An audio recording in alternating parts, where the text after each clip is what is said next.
இப்போது ரெண்டாவது கொஸ்டின் பார்க்குறோம். இங்கே என்ன கொடுத்துருக்காங்க பாருங்கள். இங்கே இருக்கிற நம்பர் வந்து 3 3, இங்கே 6 5, இங்கே 39 இருக்குது. இங்கே வந்து என்ன இருக்குது பாருங்கள், 4 4 5 7 51 இருக்குது. இங்கே நடுவில் இருக்கிற நம்பர் என்ன அப்படின்னு கேட்டிருக்காங்க.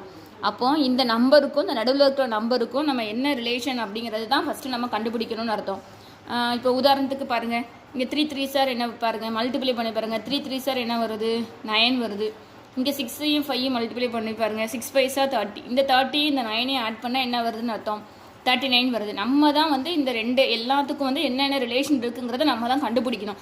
எல்லா சம்மும் இப்படி தான் இருக்குமா அப்படின்னா இப்படி இருக்காது. நீங்கள் வந்து இந்த ரெண்டு இருக்கு கொடுத்துருக்காங்க, மூணாவது ஒன்று கேட்டிருக்காங்க அப்படின்னா இந்த ரெண்டுக்கும் ஃபஸ்ட்டு என்ன ரிலேஷன் இருக்குங்கிறத நீங்கள் ஐடென்டிஃபை பண்ணணும். அப்போ தான் தேர்ட் சம்மோட ஆன்சர் வந்து கண்டுபிடிக்க முடியும். இப்போ இங்கே பாருங்கள், 3 3 சார் 9, 6 5 சார் 30. அப்போ 30 9ஐயும் ஆட் பண்ணி 39. இதே மாதிரி இங்கே இருக்கா அப்படின்னு பார்க்கணும். இதில் ஒரு மாடலாக இருக்குது, இதில் ஒரு மாடலாக இருக்குது அப்படின்னு சொல்லக்கூடாது. இந்த ரெண்டுமே சேமாக இருக்கும். அப்படின்னா தான் நம்ம தேர்ட் மாடல் அதே மாதிரி கண்டுபிடிக்க முடியும்னு அர்த்தம். இப்போ அதே மாதிரி இந்த சைடு வருதான்னு பார்க்குறேன். 4 4 சார் பாருங்கள், 4 4 சார் 16. இங்கே 5 7 சார் என்ன வருது, 35. இந்த 35ஐயும் 16ஐயும் ஆட் பண்ண என்ன வருது, 51 வருது. அப்போ இந்த ரெண்டுமே சேமாக தான் இருக்குது. எப்படி கண்டுபிடிச்சுன்னு புரியுதா? 3 3 சார் 9, இங்கே 6 5 சார் 30, 13ஐயும் 9ஐயும் ஆட் பண்ணிங்க அப்படின்னா 39. இங்கே 4 4 சார் 16, 5 7 சார் 35, 35ஐயும் 16ஐயும் ஆட் பண்ணிங்கன்னா 51 வருது.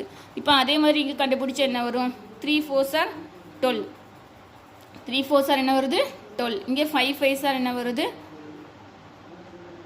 25. அப்போ புரியுதா உங்களுக்கு? 3 4 சார் 12 போட்டிருக்கேன், 5 5 சார் 25. இப்போ 25யும் 12ஐயும் ஆட் பண்ணுறேன் அப்படின்னா 37. அப்போ இங்கே கீழே 37 ஆன்சர் இருக்கா? அப்போ 37 இருக்குது. இதுதான் நமக்கு கரெக்டான ஆன்சர். இங்கே பாருங்கள், 3 3 சார் 9, 6 5 சார் 30. ஸோ 13 9ஐயும் ஆட் பண்ணி 39. இங்கே 4 4 சார் 16, 5 7 சார் 35, 35ஐயும் நம்ம 16ஐயும் ஆட் பண்ணோம் அப்படின்னா 51. அப்போ இங்கே 3 4 சார் 12, 5 5 சார் 25, 25யும் 12ஐயும் ஆட் பண்ணால் 37. அப்போ 37ங்கிறது தான் கரெக்டான